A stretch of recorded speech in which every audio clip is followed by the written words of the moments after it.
rosy colored glasses looking at it, because again, we've already talked about uh, certain medical procedures that were done that shouldn't have been done, shouldn't have been agreed upon, shouldn't have been forced out or forced on people to then get them to leave the military. Like that should have never happened, and the DoD leadership should have done something about that. Now, I don't know how that translates into getting us into the army or removing us completely. I maybe, but I see it as kind of like where I'm looking at this is like we messed up like 40 years ago with the way that we aligned, with the way that we had operational and tactical control with our service partners.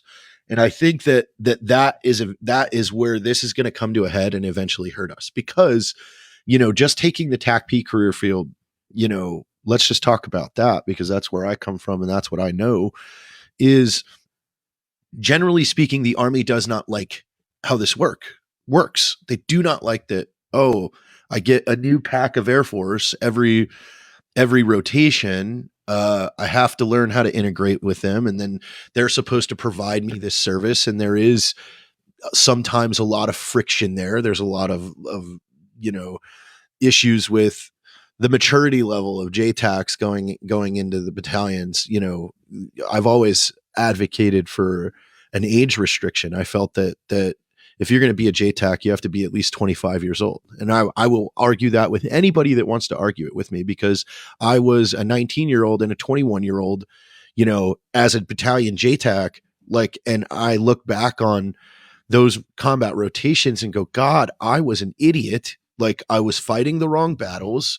I was doing really stupid things, and I wasn't focused on the job like I should have been. And the only thing that could have changed with that would have been, 3 to 5 more years of just maturity and age before I was sent to be the one Air Force representative inside an entire battalion of infantry guys. So it's like where I think this is going to head is, you've got, our customer who generally isn't too happy with how this plays out, and you have our boss, our dad, who isn't too keen for paying for it.